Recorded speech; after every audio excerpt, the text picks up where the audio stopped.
Our product is hand knitting yarn. We sell to creators, knitters, crocheters throughout the US and Canada and then to the world.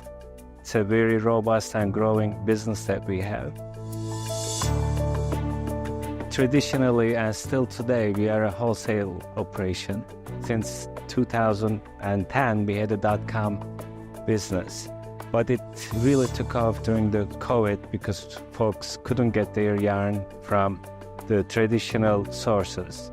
And we experienced a huge jump. We had to adapt to the growth, but we were doing it manually.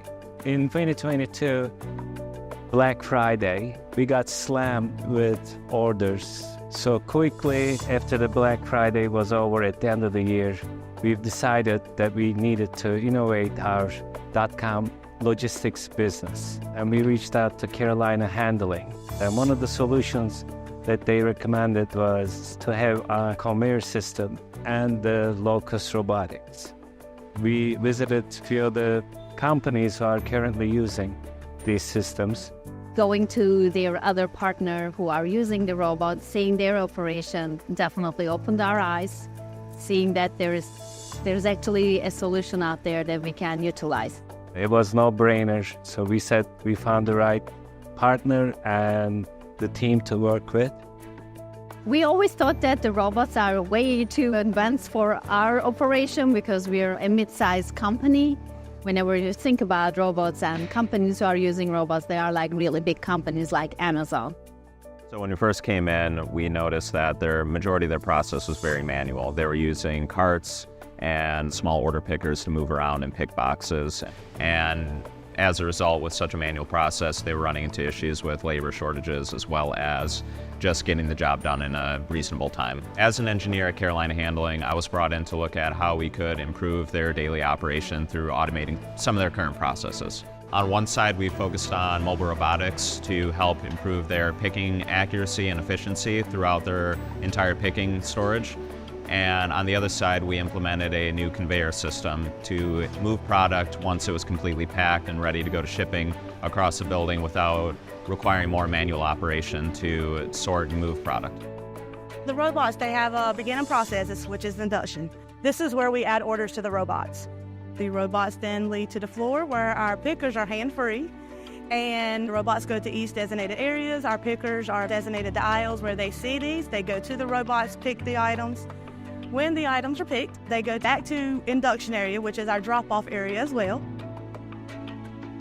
We then unload them onto our conveyor system where we then have 12 packers lined up alongside the conveyors that pull them off the conveyor to pack up and then place onto the bottom of the conveyor to roll out to the shippers.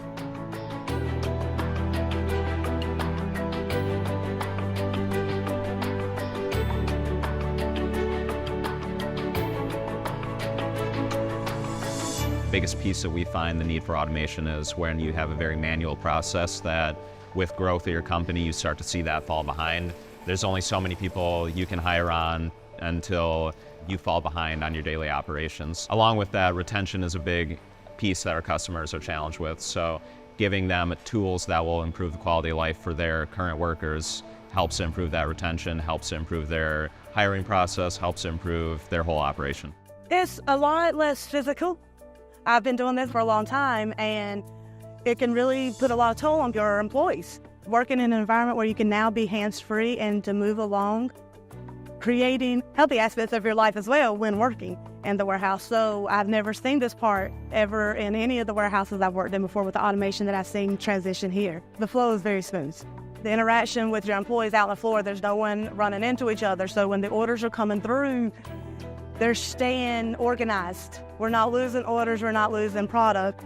Our robots distinguish which items to place in the totes, and pickers learn, they pay attention, they put the item in the right locations, and we've seen a big impact. We've doubled up our shipments going out the door daily. Our picks are daily doubled. We were at 500-600 order picks a day. Now we're up to 1,000 orders a day being picked, packed, and shipped. Going from a huge time frame of shipping our orders out the door, 5 to 10 business days, down to 2 to 3 business days. We've seen that transition happen pretty quickly. Well, at the end of the day, Really what automation provides a customer like Premier Yarns is the ability to have more specially focused operators work in non-repetitive environments, right?